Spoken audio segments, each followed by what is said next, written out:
अगर उनके इलाके में कोई घुस जाए सलमान, तो मान लीजिए वहां पर 2 हिरण, काले हिरण मार दिए।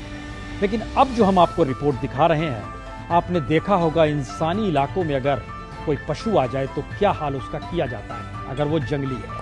लेकिन जंगल में पशु के इलाके में अगर व्यक्ति घुस जाए तो रिपोर्ट देखिए। सरिस्का से ये रिपोर्ट आई है।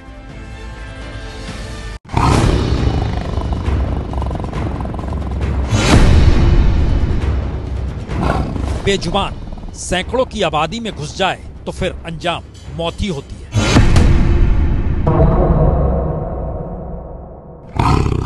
तेंदुआ घुसा या बाघ, सवाल इंसानी आबादी के बीच उसने घुसने की हिम्मत कैसे दिखाई।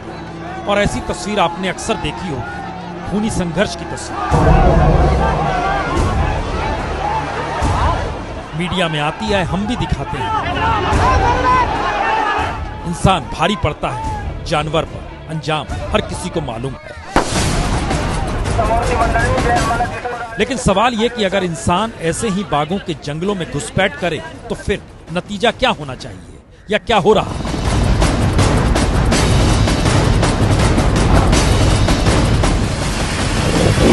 लिए चलते हैं आपको अलवर। अलवर में मौजूद सरिस्का टाइगर रिजर्व में 1, 2 या 3 नहीं बल्कि 300 से ज्यादा ढोंगी बाबाओं ने कब्जा जमा लिया है।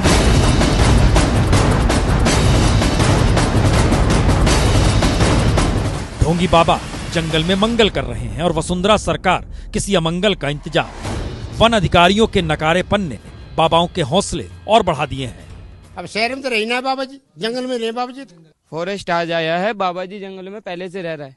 पर कह रहे जानवर डिस्टर्ब होते हैं। जानवर हमारी वजह से डिस्टर्ब नहीं होते, फॉरेस्ट वालों की वजह से डिस्टर्ब होते। जमीन तो भगवान की है। हाँ, मतलब जंगल की है। हाँ, भगवान की है। अच्छा, जंगल भी तो भगवान को है, कोई ने बना शैली दी हो, भगवान की माया है। तो सरिस्का के जंगल पहले भी बाघों से वीरान हो चुके हैं और ये खतरा दोबारा मंडरा रहा है। या कहें, बाघ जिस तरीके से इस देश में खत्म हो रहे हैं उसमें रिजर्व टाइगर तो बनाया जाता है, पर इस तरीके से जंगलों पर ही कब्जा किस रूप में होता है उसकी तस्वीर हर कोई देख सकता है। मसला इतना भर नहीं, मसला तो यह भी है कि खनन कार्य और अवैध कब्जों के कारण 2005 में यहाँ एक भी बाघ नहीं बचा। 3 बरस बाद यानी 2008 में रणथंभौर से लाए गए बाघों को यहाँ बसाया गया और मौजूदा वक्त में सरिस्का में सिर्फ 14 बाघ बचे हैं। और सरिस्का में बाघों की सुरक्षा पर वर्तमान वसुंधरा सरकार ने 20 करोड़ रुपए से ज्यादा खर्च किया है।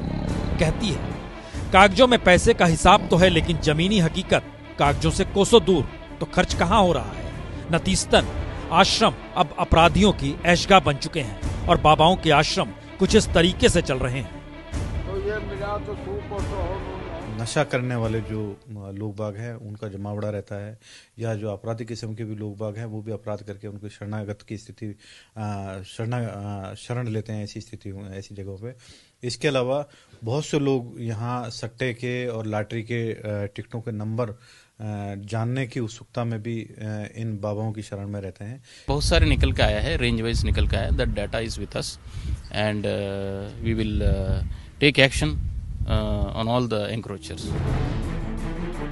तो राजस्थान का सरिस्का टाइगर रिजर्व सिर्फ एक छोटी सी तस्वीर है। सच्चाई यह है कि यह खेल पूरे देश में चल रहा है। इंडिया स्टेट फॉरेस्ट की रिपोर्ट जो 2017 में आई, उसी को परख लें तो देश में 7,08,273 वर्ग किलोमीटर फॉरेस्ट एरिया है, जो कुल जमीन का तकरीबन 21% हिस्सा है।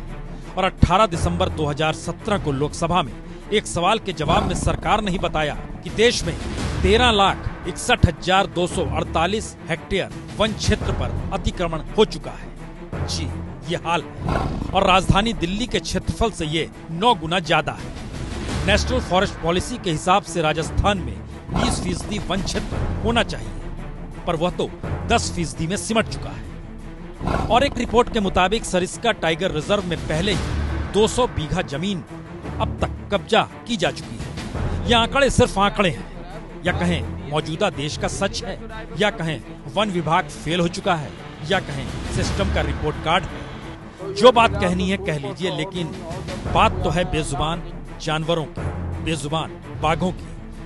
तो देश के इसी कमजोर सिस्टम के चलते वो जंगल में खामोश मौत मरने के लिए अपने नसीब के भरोसे छोड़ दिए गए हैं। और अगर वो इंसानी हालातों के बीच आ जाए तो इंसान उसे मार डालता है।